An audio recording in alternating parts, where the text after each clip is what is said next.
ఓం శ్రీ మాత్రే నమ. శ్రీదేవి భాగవతం 7వ స్కందము 38వ అధ్యాయము. దేవి తీర్థాలు, వ్రతాలు, ఉత్సవాలు. దేవి హిమవంతుడు అడిగాడు, నీకు ప్రియమైనవి, పవిత్రమైనవి, దర్శనీయమైనవి ఏ ప్రదేశాలు? నీకు తృప్తిపరిచే వ్రతాలేమిటి? నువ్వు సంతోషించే ఉత్సవాలేమిటి? అన్నీ వివరించు, విని కృతార్థుడవుతాను అన్నాడు. కనబడేవన్నీ నా ప్రదేశాలే అంది శ్రీదేవి. సర్వకాలాలు వ్రతాత్మకాలే, సర్వ సమయాలు ఉత్సవయోగ్యాలే, సర్వరూపిణి నేను. అయినా భక్తవాత్సల్యం వల్ల కొన్ని ప్రదేశాలు వివరిస్తాను, సావధానంగా విను. కోలాపురంలో లక్ష్మి ఉంటుంది, మాతుపురంలో రేణుక నివసిస్తుంది, తులజాపురంలో నా 3వ స్థానం, సప్తశృంగంలో ఇంగులు, జ్వాలాముఖి, భ్రామరి, రక్తదంతిక, దుర్గా ఉంటారు. వింధ్య పర్వతం మీద వింధ్యాచవి ఉంటుంది. అన్నపూర్ణ స్థానము, కాంచీపురము, భీమాస్థానము, విమలాస్థానము ప్రసిద్ధమైనవి. కర్ణాటకంలో శ్రీచంద్రలా ఉంది. కౌశికీ స్థానము, నీలాంబ నివసించిన నీలపర్వతము, జాంబూ నదేశ్వరి నివసించిన శ్రీనగరము, గుహ్యకాళి నివసించిన నేపాళము, మీనాక్షి ఉన్న చిదంబరము, సుందరీదేవి నివసించిన వేదారణ్యము, మాదాలసా స్థానము, యోగీశ్వరీ స్థానము, నీల సరస్వతి నివసించిన చీన దేశము, బగలా నివసించిన వైద్యనాథాశ్రమము సుప్రసిద్ధ ప్రదేశాలు. సర్వ ఐశ్వర్య సంపన్నను, భువనేశ్వరిని అయిన నేను నివసించే ప్రదేశము మణిద్వీపం. త్రిపుర సుందరి నివసించే ప్రదేశం కామరుదేశం. వెనుక శివుడు సతీదేవి శరీరం మోసుకు తిరిగినప్పుడు ఆమె యోని భాగం అక్కడ పడింది. కామరు దేశం యోని మండలంలో భూలోకమంతటికి పవిత్ర దేశం అది. ప్రతి నెల దేవి అక్కడ రజస్వలిని అవుతూ ఉంటుంది. ఆ సమయంలో 50 దేవతలు ఆ పర్వతం మీదకి వెళతారు. అప్పుడు భూప్రదేశమంతా దేవీమయమైపోతుందంటారు పండితులు. అంచేత ఆ కామాఖ్యాయోని మండలాన్ని మించిన ప్రదేశం మరొకటి లేదు. గాయత్రి నివసించిన పుష్కర క్షేత్రము, చండిక ఉన్న అమరకంటకము, పుష్కరేక్షిణి నివసించిన ప్రభాస తీర్థము, లలిత ఉండిన నైమిషారణ్యము, పురుహూతుడవు ఉండిన పుష్కరాక్షము, రతి నివసించిన ఆషాఢి, చండముండిని నివసించిన పరమేశ్వరి ఉన్న చండముండి, భూతి నివసించిన భారభూతి, నకులేశ్వరి ఉన్న నాకులము, చంద్రుని నివసించిన హరిశ్చంద్ర క్షేత్రము, శాంకారి ఉన్న శ్రీశైలము, త్రిశూల నివసించిన జపేశ్వరము, సూక్ష్మదేవి ఉన్న అగ్రేశ్వరము, శాంకరి నివసించిన మహాకాలము, సర్వాణి ఉన్న మధ్యమ క్షేత్రము, మార్గదాయిని నివసించిన కేదారము, భైరవి ఉన్న భైరవ క్షేత్రము, మంగళ నివసించిన గయ, స్వయంభువట ఉన్న నా కులము, ఉగ నివసించిన కనకాలము, విశ్వేశ్వరు ఉన్న విమలేశ్వరము, మహానంద నివసించిన అట్టహాసము, మహాంతకము ఉన్న మహేంద్ర పర్వతము, భీమేశ్వరి నివసించిన భీమపర్వతము, శాంకారి ఉన్న వజ్రపథము, రుద్రాణి మహానంద నివసించిన అట్టహాసము, మహాంతక ఉన్న మహేంద్ర పర్వతము, భీమేశ్వరి నివసించిన భీమపర్వతము, శాంకరి ఉన్న వజ్రపదము, రుద్రాణి నివసించిన అర్ధకోటి పర్వతము, విశాలాక్షి ఉన్న కాశీ, మహాభాగ నివసించిన మహాలయము, భద్రకర్ణి ఉన్న గోకర్ణము, భద్రాస్య నివాసమున్న భద్రకర్ణము, ఉత్పలాక్షి నివాసమున్న సువర్ణాక్షము, సాధ్వనీస ఉన్న స్థానుక్షేత్రము, కమల ఉన్న కమలాయలయము, ప్రచండు ఉన్న ప్రఖండము, త్రిసంధ్య ఉన్న కురండలము, ముకుటేశ్వరి ఉన్న మాకోటము, శాండకి ఉన్న మండలేశ్వరము, కాళీ ఉన్న కాలాంజర పర్వతము, ధ్వనీదేవి ఉన్న శంకుకర్ణ పర్వతము, స్థూల నివసించిన స్థూలకేశ్వరము, హుల్లేఖ నివసించే జ్ఞానుల హృదయ కమలాలు కూడా నాకు ప్రియమైన ప్రదేశాలు. ముందుగా ఈ క్షేత్రాలు మహత్యములు వినాలి, అనంతరం స్తోత్రోక్తంగా సేవించి పూజించాలి. ఇంకో మాట, ఈ క్షేత్రాలన్నీ కాశీలోనే ఉంటాయి. అంచేత నా మీద శ్రద్ధ గలవారు కాశీలో నివాసమేర్పరచుకోవడానికి ప్రయత్నించాలి. అక్కడ ఉండి పై క్షేత్రాలు దర్శిస్తూ దేవీ మంత్రం జపిస్తూ నా పాదాలు ధ్యానించాలి. ఈ పుణ్యకర్మతో సంసార బంధాలు తెగిపోతాయి. ఉదయం లేచి పైన చెప్పిన దేవీనామాలు స్మరిస్తే పాపాలు పోతాయి. శ్రాద్ధకాలాలలో ముందు ఈ నామాలు పఠించడం వల్ల బ్రాహ్మణ కర్తవ్యము, దాంతో పితరులంతా పరమానందము చేరుకుంటారు. హిమవంత, ఇక వ్రతాలు వివరిస్తాను విను. స్త్రీలు పురుషులు శ్రద్ధగా చెయ్యాలి ఈ వ్రతాలు. అనంత తృతీయ వ్రతము, రసకల్యాణిని వ్రతము, అర్ధానందికరీ వ్రతము అని ఈ తృతీయ వ్రతము 3 విధాలు. శుక్రవారం చతుర్దశి నాడు కూడా దేవీ వ్రతం చేయవచ్చు. మంగళవారం దేవీ వ్రతము, శివుడు పార్వతితో తాండవ నృత్యం చేసే అర్ధరాత్రి చేసే వ్రతం ప్రదోష దేవీ వ్రతం చేయవచ్చు. ఆవేళ ఉపవాసముండి సాయంకాలము ప్రదోషము దేవిని పూజించాలి. ప్రతిపక్షము చేసే ఈ వ్రతము నాకు ప్రియమైనది. సోమవార వ్రతమునకు నాకు ప్రియమే. ఈ వ్రతంలో దినమంతా ఉపవాసముండి రాత్రి భోజనం చేయాలి. చైత్రమాసము, ఆశ్వీజ మాసము, నవరాత్రులు నాకు చాలా ప్రియమైనవి. ఇలాగే నిత్య నైమిత్తిక వ్రతాలు ఎన్నో ఉన్నాయి. రాగద్వేషాలు లేకుండా ఈ వ్రతాలు చేసిన వారికి నా సాయుధ్యం లభిస్తుంది.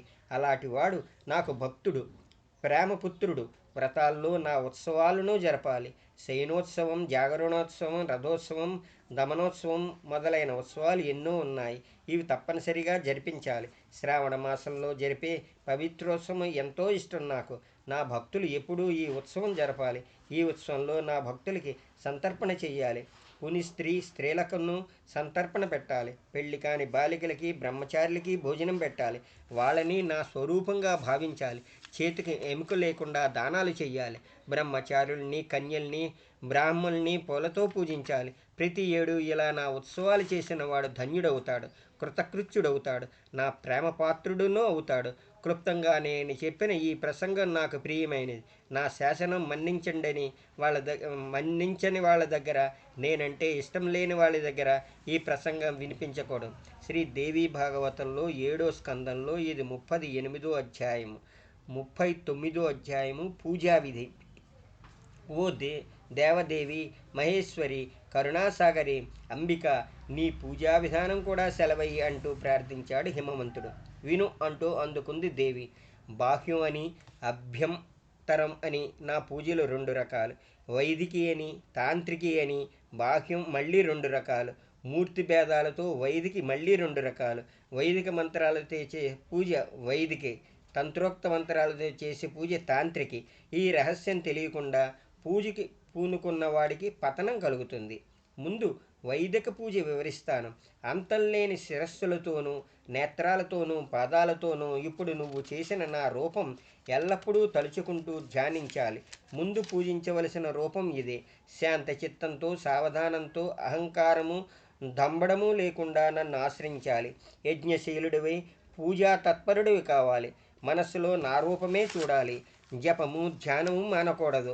అనన్యమైన ప్రేమభక్తితో నన్ను ఉపాసించి, యజ్ఞాలతో నన్ను యజనం చేసి, దానాలతో దక్షిణలతోనూ నన్ను తృప్తిపరచాలి. నా అనుగ్రహం సంసార బంధాల నుంచి నడిపిస్తుంది. ఎప్పుడూ నా మీదే ఆధారపడి చిత్తం నా మీదే నిలిపినవాడు నా ఉత్తమ భక్తుడు. భవాన సముద్రం నుంచి త్వరలోనే అతన్ని ఉద్ధరిస్తాను నేను.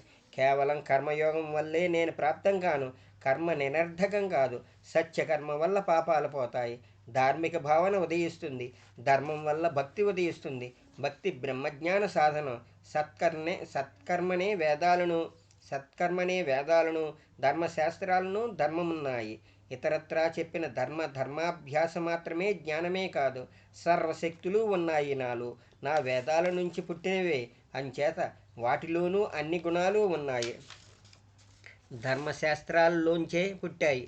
ధర్మాలు, శాస్త్రాలు వేదాల్లోంచే పుట్టాయి. కనుక అవి కూడా అప్రమాణాలు కావు. మన ధర్మశాస్త్రం మొదలైనవి వేదాల్లోంచే పుట్టాయి.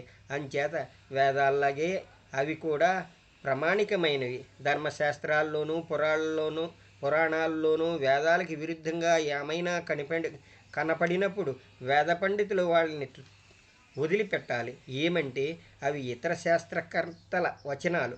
వారు అజ్ఞానంతో వంచినవి, అజ్ఞాన దోషం పట్టినవి, ప్రామాణికాలు కావు. మోక్షం కోరుకునేవారు సద్ధర్మం కోసం వేదాన్నే ఆశ్రయించాలి. రాజు శాసనం ఎవరూ ఉల్లంఘించలేరు. అలాగే వేదాలు ఎవరూ కాదనలేరు. ఏమంటే అవి నా శాసనాలు. బ్రాహ్మణుల్ని, క్షత్రియుల్ని, వైశ్యుల్ని, శూద్రుల్ని నేనే పుట్టించాను. వేదాలే నా అభిప్రాయాలు. అవి అవగతం చేసుకోవాలి.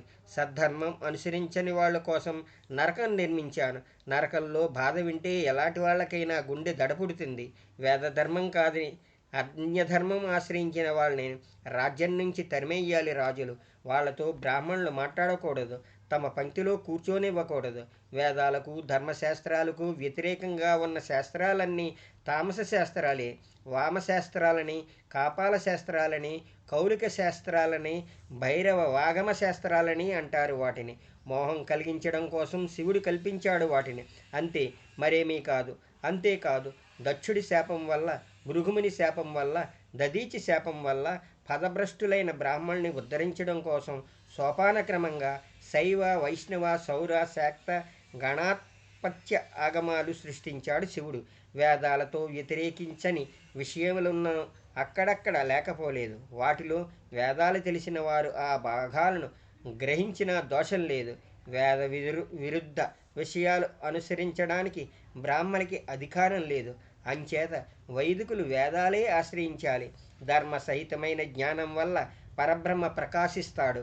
అన్ని కోరికలు వదిలిపెట్టి నన్నే శరణు వేడి అన్ని జీవుల్ని దయతో చూసి మనము అహంకారము విడిచిపెట్టి నా మీదే అనురక్తి కలిగి నా క్షేత్రాలే స్మరిస్తూ నా కోసమే ప్రాణాలర్పించే భక్తుండిని అజ్ఞానాంధకారంలోంచి అతి వేగంగా ఉద్ధరిస్తాను. అతడు సన్యాసి అయినా సరే, వానప్రస్థుడైనా సరే, గృహస్థుడైనా సరే, లేదా బ్రహ్మచారైనా సరే, సందేహము లేదు. వేద సమ్మతమైన మొదటి పూజ వివరించాను క్లుప్తంగా. ఇక రెండో పూజ వివరిస్తాను.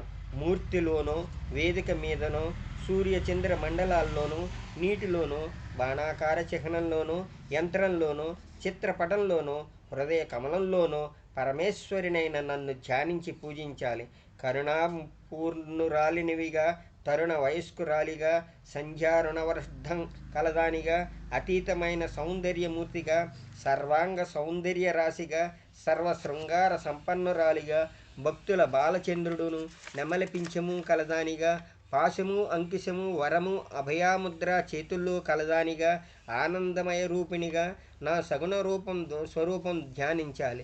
కలిగిన దాంతో పూజా సామాగ్రి సమర్పించి పూజించాలి. అంతఃపూజకి అధికారం లభించేదాకా బ్రాహ్మ పూజ చేయడం అవసరం. అధికారం లభించగానే బాహ్య పూజ వదిలిపెట్టవచ్చు. అభ్యంతర పూజ వల్ల త్వరలో జ్ఞానం ఉదయిస్తుంది. ఉపాధి రహితమైన జ్ఞానమే నా పరమరూపం. అంచేత నా జ్ఞానమయ రూపంలో తన ఆశ్రయరహితమైన చిత్తం నిలపాలి భక్తుడు. నా జ్ఞానమయ రూపం తప్ప మిగిలిన ప్రపంచమంతా మిథ్య. సంసార నాశనం కోసమే నన్నే స్మరించాలి. శ్రీ దేవీ భాగవతం 7వ స్కందంలో ఇది 39వ అధ్యాయము. 40వ అధ్యాయము పూజా విధి. ప్రాతకాలం లేచి నీ శిరస్సు బ్రహ్మనందరం మీద ఉజ్వలమైన పద్మం స్మరించాలి. అది కర్పూరంగా తెల్లగా ఉందని, గురుదేవుడు దాని మీద కూర్చున్నాడని భావించాలి. అతడి మొహం పరమ ప్రసన్నంగా ఉన్నట్టు, రకరకాల భూషణాలతో అతడు ప్రకాశిస్తున్నట్టు, అతడి శక్తి కూడా పక్క కూర్చున్నట్టు ఊహించాలి. ధ్యానం తర్వాత నమస్కరించి కొండలిలోని దేవిని స్మరించాలి. బ్రహ్మరంధ్రం మీద విచ్చేసిన దేవీ ప్రథమ రూపం ప్రకాశవంతంగా ఉంటుందని, కొండలి నీలో అమృతమయంగా ఔపిస్తుందని, సుష్మతలో స్త్రీ రూపంగా దర్శనమిస్తుందని, పరమానందమయమైన రూపమదని ఆమెను శరణు వేడుతున్నానని ధ్యానించాలి. అనంతరం కొండలిని శిఖా మధ్యంలో సచ్చితానంద రూపిణైన నన్ను ధ్యానించాలి. ఇదంతా సంధ్యావందనానికి ముందే ముగించాలి. తరువాత నన్ను సంతోషించపరచడం కోసం అగ్నిహోత్రాలు పూర్తి చేయాలి. హోమకార్యం పూర్తయ్యాక ఆసనం మీద కూర్చుని నా పూజ జరిగించాలి. ముందు భూతశుద్ధి చేసి మాతృకాన్యాసం చెయ్యాలి. మాతృకాన్యాసంలో రం మయాబీజం ఉల్లేఖించి తీరాలి. ప్రతిదినము పూజలో ఈ న్యాసం జరగాలి. మూలాధారణలో హకారము, హృదయంలో రకారము, కనుబొమ్మల మంద ఈకారము, శిరస్సులు హీంకారము న్యాసం చెయ్యాలి. ఆయా మంత్రాల అనుసరించి ఇతర న్యాసాలు చెయ్యాలి. నా శరీరంలోనే ఒక దివ్య పీఠం ఉంది. ధర్మం మొదలైనవన్నీ మూర్తిమంతమైన ప్రకాశిస్తున్నాయి అని సంకల్పం చేసుకోవాలి. అనంతరం ప్రాణామాయ ప్రభావంతో నా హృదయం పద్మం వికసించింది.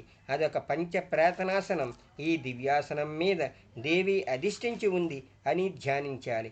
బ్రహ్మ, విష్ణు, శివుడు, రుద్రుడు, సదాశివుడు, ఈ 5 మహాప్రేతలు నా పాదమూలల్లో వీరుంటారు.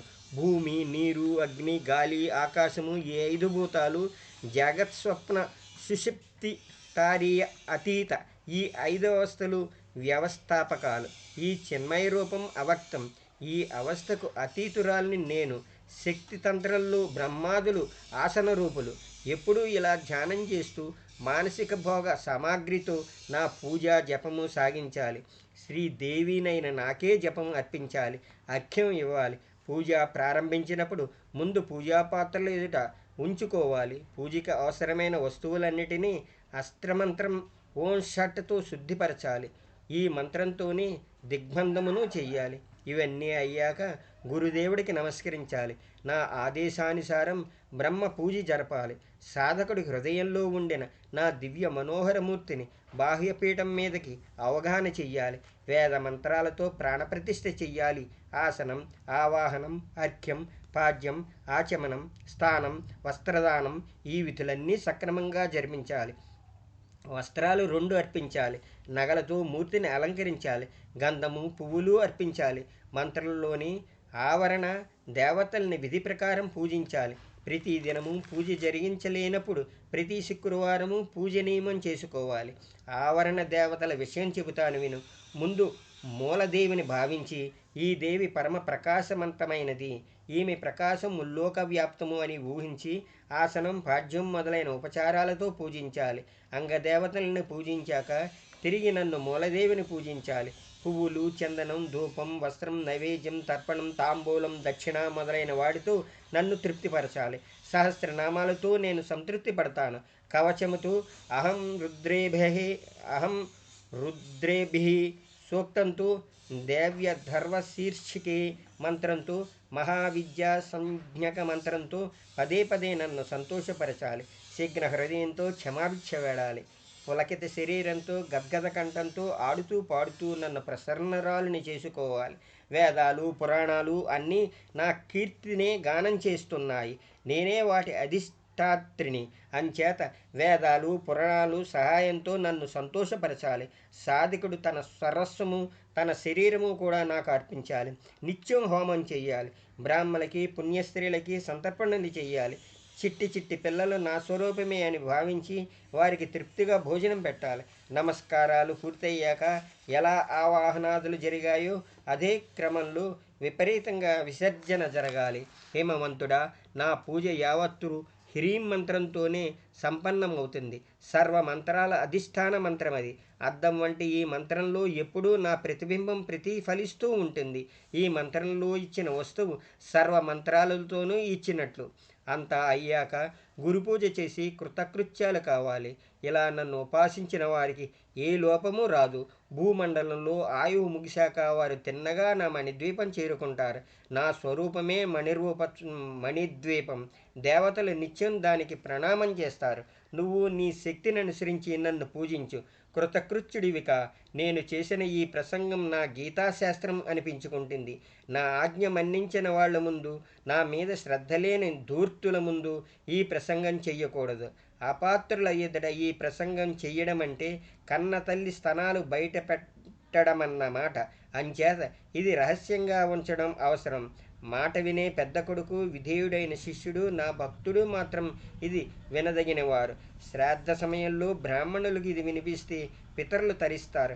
నాయన జనమేజయ, అలా చెప్పవలసినదంతా చెప్పి అంతర్ధానమైపోయింది దేవి.